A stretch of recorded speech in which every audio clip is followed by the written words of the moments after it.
And I know that every leader has their own style because if we know who we are as a person, if we have a great understanding, all of us have our own life story, and sometimes our own life story drives the values and the principles that we have.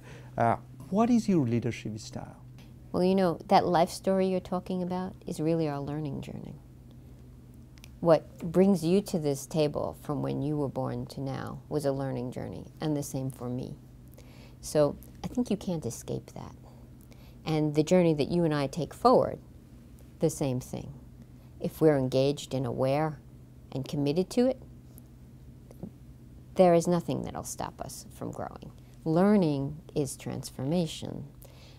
Leadership style is, I sometimes wonder, yes, we can do all sorts of analytics and diagnostics on leadership style, and they're useful for us in corporate America, and they bring us discipline and structure, and we can talk about whether under Myers-Briggs, I'm an ENTJ, you're an IN. That's really wonderful, but I think it kind of misses the point.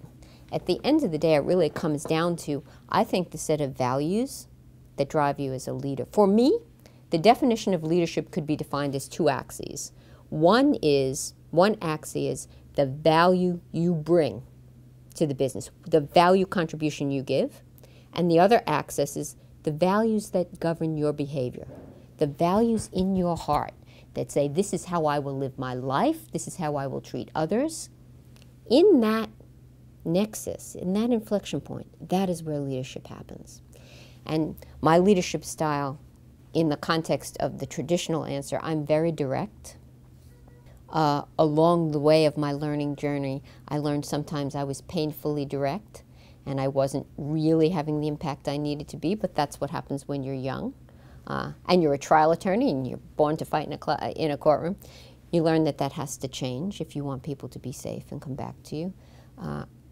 My most important value is respect. Respect for the other person, respect for the integrity of our communication, respect for the process, and respect for our business.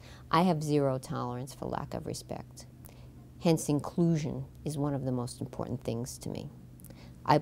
Being a woman and being the only woman on certain teams in law enforcement led me to have some learning journeys that were, I think, had to be very unique than yours or somebody else's.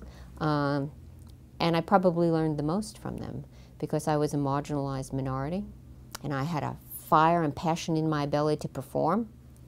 And somehow I had to learn that, yeah, I am different, and how do I use that to my advantage?